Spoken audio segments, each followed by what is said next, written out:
J'ai toujours considéré que, pour le coup, c'est une matière qu'il fallait exercer en étant assez solide. C'est-à-dire que je me dis quand même qu'au vu des situations humaines qu'on est contraint de gérer au quotidien, à minima 5 jours par semaine, voire 6, voire 7 parfois...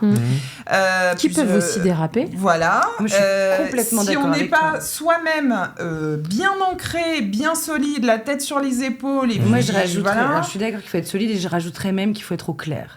C'est-à-dire qu'il faut, tu ne peux pas transposer sur tes clients ou tes clientes le divorce de tes parents ou le tien ou ta souffrance d'enfance, ce que j'ai déjà vu chez des juges aux affaires familiales. Sans doute à leur corps défendant, mais évidemment. Et chez des confrères et des consoeurs. Et chez des confrères et des qui plaident leur divorce pendant 20 ans. Moi, j'ai déjà vu des confrères... qui plaident pendant, qui transposent pendant 20 ans leur histoire. 1 heure en disant j'ai fait ça, j'avais l'enfant... Et moi, ça m'avait donné le vertige en me disant mais qu'est-ce que c'est que ce truc Mais là-dessus, il vit son dossier. Je pense que j'aurais dit attendez, parce que mon confrère vient de plaider son dossier, si on pouvait passer du coup à monsieur, madame, Michu. Parce que moi, j'interviens pas contre... Enfin, je suis pas dans cette affaire. Mais ça m'est arrivé de dire à une consoeur, écoute, j'ai l'impression que c'est toujours ton divorce, parce que j'ai eu plusieurs dossiers avec elle, et à chaque fois c'était la même histoire, à vif. Enfin, c'était toujours très très à vif. Je disais mais j'ai l'impression qu'on plaide toujours ton affaire.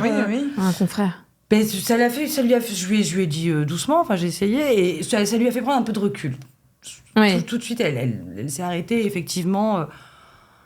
C'est redescendu un petit peu pendant quelques temps. Mais il y a des gens qui ne sont pas au clair, et là, ça doit être une souffrance. Et puis en plus, je pense que ça fait mal. Je pense que ça fait des dégâts. Ah bah, évidemment, mais je pense aussi. Puis on sait aussi que la personnalité des confrères dans les dossiers fait énormément. T'as plus cette hauteur-là. T'es quand même censé prendre du recul sur une histoire qu'on te raconte pour l'analyser juridiquement, donner des conseils, etc.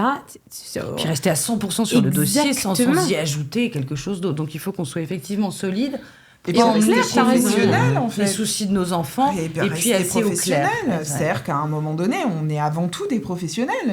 On a beau être en très grande proximité, et c'est pour ça que, je rebondis sur la discussion de tout à l'heure, où on disait, forcément, s'il a besoin de parler pendant 20 minutes de cette histoire de... on laisse les gens parler, mais on reste des professionnels. Enfin, la distance, il faut qu'elle soit très claire. On ne peut pas adopter leur souffrance, leur colère, leur envie d'en découdre, parce que là on va dramatiser leur dossier.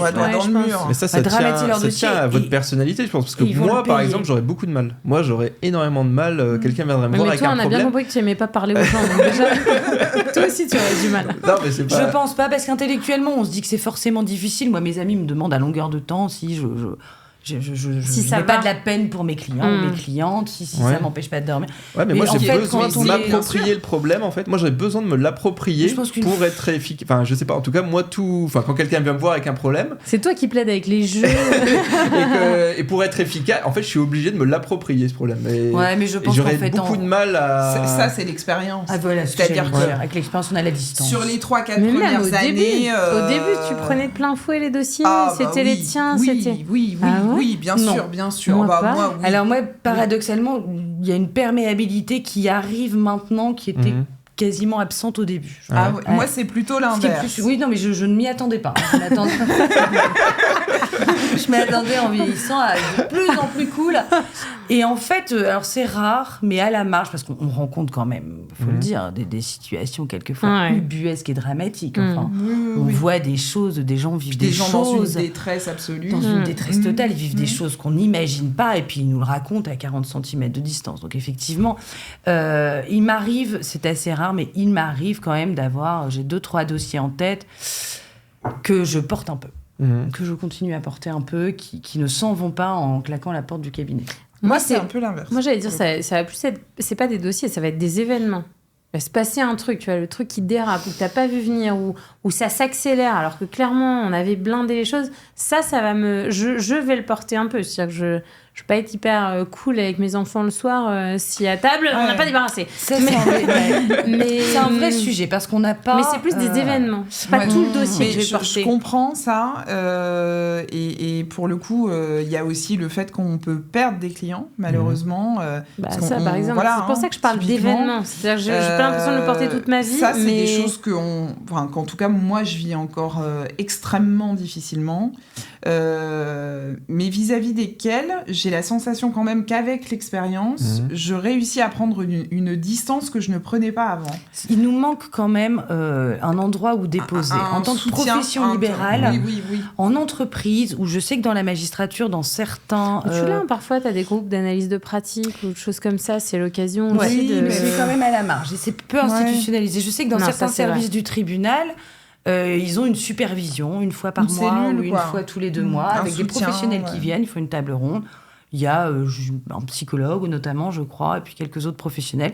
Et ils déposent éventuellement les choses très lourdes qu'ils ont pu avoir dans certains services où les juges sont confrontés par la nature du contentieux qui traite à des choses très difficiles.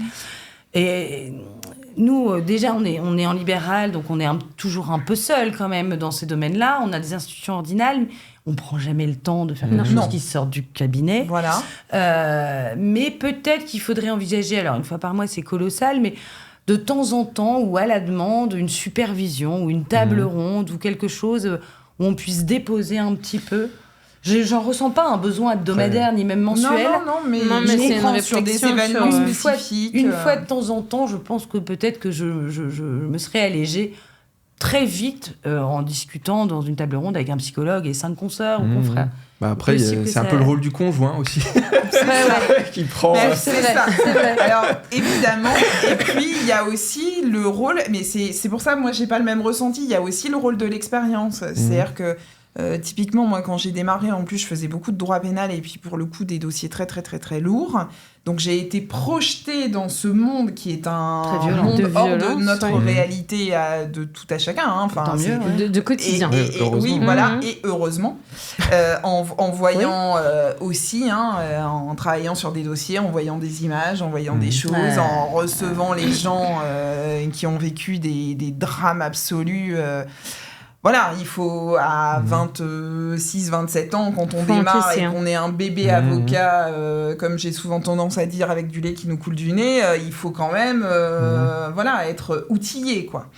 Et bizarrement, pour moi, en tout cas, c'est mon expérience personnelle, ça m'a outillé. Parce que, pour le coup, moi, je me suis un peu... te créer une carapace, en tout cas des outils. On a renforcé un peu la carapace. Oui, on a renforcé un peu la carapace. Et heureusement. Ce qui fait qu'aujourd'hui, on a en tout cas, me concernant, j'arrive à prendre une distance un petit peu plus importante, même s'il serait totalement faux de dire que je ne rentre pas parfois...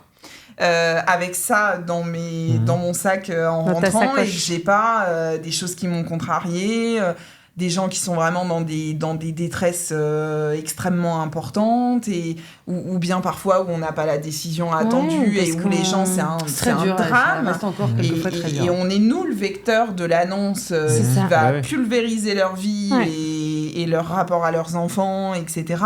Et puis après, en droit de la famille, on atteint aujourd'hui plus ou moins l'âge de nos clients. C'est-à-dire que quand on a 25 ans, on divorce des gens qui ont des enfants, c'est pas notre cas quand même. Donc on n'entrevoit pas toujours très bien ce qu'ils pensent, ce qu'ils ressentent et pourquoi ils sont dans cet état de panique. Forcément, aujourd'hui, à l'âge qu'on a, on est dans une tranche d'âge où on a souvent l'âge de nos clients avec des enfants familles, qui ont à peu près l'âge des nôtres. Enfin, on se rapproche un petit peu de la typologie sociologique de notre clientèle. Et ça peut sans doute jouer un peu sur le fait que quelquefois, j'entrevois davantage la souffrance ou les soucis que peuvent avoir mes clients, mes clientes. Dire qu'on rentre sans reprendre sans avec jamais aucun bagage, sans rien, ce serait totalement faux. Peut-être des confrères y arrivent-ils. En tout cas, moi, c'est absolument pas mon cas. Mais personnellement, ça ne me pèse plus. C'est-à-dire que j'arrive à un moment donné à dire stop, on s'arrête. Oui. Voilà, c'est pas ta vie. Ce qui est une bonne chose pour tes clients. Il faut rester froide et tranquille. C'est pour ça que... Il faut rester pas froide, mais enfin, je veux dire... il faut rester professionnel. Et c'est pour ça que c'est ce que je disais tout à l'heure. Moi, il me paraît vraiment important de rester en restant focus. Service en hurlant. On n'est pas leur ami, on n'est pas là pour écouter les doléances, machin. On est professionnel et on est dans l'efficacité professionnelle aussi. Il faut attiser ni la douleur ni la colère. Là, il faut plutôt l'éteindre. Et donc là, on doit quand même... Et renvoyer vers des professionnels dont c'est le métier. Moi, exactement. On a tous un panel, enfin peut-être pas tous, mais on a un panel de professionnels 8 fois sur 10, je donne des noms de psychologues, pédopsychiatres, d'hypnothérapeutes, de médiateurs, Enfin voilà, à un moment donné, chacun son métier et il faut être conscient qu'on porte pas tout non plus. Et on élargit d'ailleurs. C'est vrai que moi j'ai évidemment depuis le début envoyé les gens qui étaient en grande souffrance vers des psychologues ou des psychothérapeutes. Aujourd'hui, je rajoute souvent la carte médiation, quoi. J'ai quelques noms de médiateurs et de plus en plus, je leur dis, vous savez, ça vous semble logique aujourd'hui de vous offrir quelques séances de psychologue parce que, voilà, je pense que vous pouvez vous offrir aussi quelques séances de médiation. C'est un petit budget, mais dans l'intérêt, finalement, de vos enfants, de l'avenir de votre communication avec le père ou la mère de vos enfants. Ça vous semble naturel de vous offrir quelques endroits de soupape. Ça me paraît tout aussi pertinent. Et les médiateurs, c'est une carte que j'ai rajoutée dans les propositions que je leur fais. Et on est aujourd'hui de plus en plus nombreux, à le faire, à avoir ce réflexe. Ouais. Bon, écoute, on arrive au bout de cet épisode. Merci beaucoup, c'était très intéressant, passionnant. David, je pense que vous avez fait naître des vocations. Je me pose limite la question de passer le barreau. Viens, David. Allez, on est là, on attend. Mais il n'y a pas beaucoup d'hommes en plus. Oui, c'est vrai qu'il n'y a pas énormément d'hommes. C'est vrai que c'est plus féminin. Mais bon, en même temps, dans les études de droit, il y a un peu plus de femmes que d'hommes. Donc, c'est vrai. Bon. Oui, bien sûr. Bon, en tout cas, c'était un plaisir de vous avoir autour de cette table. Et on se retrouve pour un prochain épisode. À bientôt. Merci beaucoup.